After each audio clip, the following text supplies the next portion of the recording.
That is why in many traditions and systems, the aforementioned neutral state of moha is believed to be the state of wisdom. There is no vow and there is no yak, and they just remain blissfully. But that state is actually moha.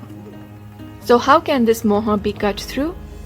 That method is in Buddhadharma, in the authentic Buddhadharma, and not in organizations that merely take the name of the Buddha or in those that just run it in Buddha's name.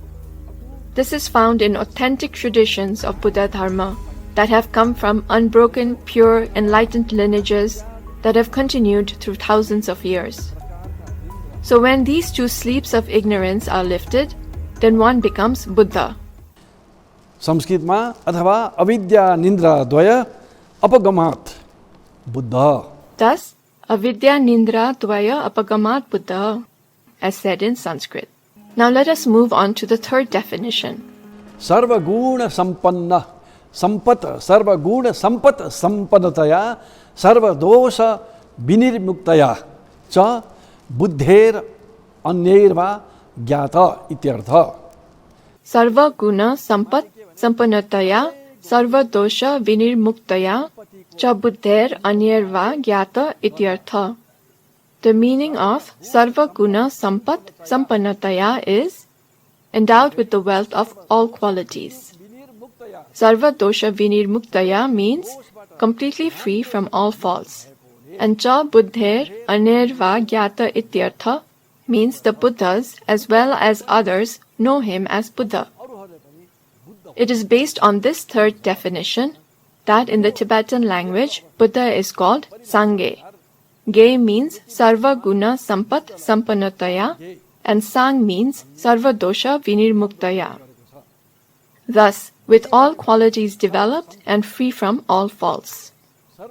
So what are these all qualities and all faults referred to here? This can be explained according to the Theravada tradition and can also be explained according to the Mahayana or according to the Vajrayana traditions. I will explain it here according to the Vajrayana tradition. What this means is the attainment of the three kayas or bodies. Someone who has fully developed the three kayas is a Buddha. What are the three kayas? The first is Dharmakaya or Dharma body. What is Dharmakaya? It is the non-conceptual realization of shunyata or emptiness. Shunyata and not sakshi or witness. Non-conceptual realization of shunyata. The chitta or mind that realizes that. If we use the term of Vedanta, it would be sakshi, but it would be incorrect to use it, because as soon as we use that word, the implication is that it is sat or truly existing and unchanging. But even so, in this context, the sakshi that knows this, or the vigyan that knows this, changes into a continuum of wisdom. This is stated by Santa Rakshit in the Tattva Samgraha. Santa Rakshit was the Upadhyaya or dean of Nalanda in the 8th or 9th century, and the first person who went to Tibet to teach Buddhadharma. And Guru Padmasambhava went there later upon Santa Rakshit's request and established it there. But Santa Rakshit went there first. And Santa Rakshit in his text, Tattva Samgraha states, ज्ञान सन्तति भनेर भनेको छ हैन. सन्तति भनेको के? सन्तान, सन्तति, इंग्लिशमा कन्टिन्युम. Jnana Santati, or the continuum of wisdom. So what is Santati? Santan or Santati, which is continuum in English. In English, C can also be pronounced with an S sound. So in doing that, continuum becomes Santinam. Thus the Latin word continuum and the Sanskrit word santanam have come from the same root, and it means thara prava, or continuously flowing. And what do the words thara prava signify? Something that is changing moment to moment to moment, and not something fixed, unmoving, that remains the same and never changes. A continuum is changing from moment to moment to moment. And here it is the continuum of wisdom. When one realizes the wisdom of shunyata or emptiness non-conceptually and completely, it is said to be the full development of Dharmakaya. In Bodhisattvayan, when there is non-conceptual realization of shunyata for the first time, then such a person is regarded to be a darshan margi, or someone who has entered the path of seeing, a bodhisattva of the first bhumi, or level. And as one continues practicing, one will progress to the 10th bhumi. When the 10th bhumi is crossed, one is a Buddha. Then next among the 3 kayas or bodies is Sambhogaya, or complete enjoyment body. What is Sambhogaya? It is the complete development of all the qualities of the mind. Thus, in the case of the Buddha, the 10 balas or powers, 4 Vaisharadyas or fearlessnesses, and various kinds of riddhi-siddhis or psychic powers were completely developed. This is something that develops over time. It is a different thing for it to be in the process of development in a bodhisattva compared to it being fully developed. I will give an example of an arhat, Shariputra, who was actually a bodhisattva initially, but left the bodhisattva path because he found it very difficult, and then he went on to become an arhat. An old man came to Shariputra to request him to make him a monk. It was not that easy to become a monk at the time of the Buddha as it is now. It was only if someone possessed certain attributes that would qualify him to become a monk that he was ordained. The Buddha did not allow everyone who wanted to be a monk to be ordained. Even so, there were a lot of monks at that time as well. In fact, even just the arhats among them numbered 1,255. To become an arhat, one has to be a monk. And even just the arhats numbered this. So how many more monks were there who were not arhats? So Shariputra did not see any attributes in that old man that would qualify him to be a monk. So he did not accept the old man, even upon his repeated requests. But the man kept insisting that since he was old and dying, to please somehow allow him to become a monk. Then Shariputra went to Bhagavan Buddha and stated that he did not see anything in the old man's past lives that qualified him to be a monk. But the Buddha said no, let him become a monk.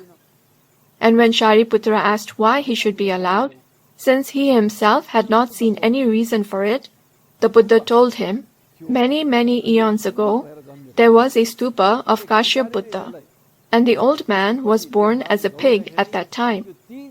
A hunter chased this pig to kill him, and as he was running away, he circumambulated the stupa of Kashyap Buddha 3 times.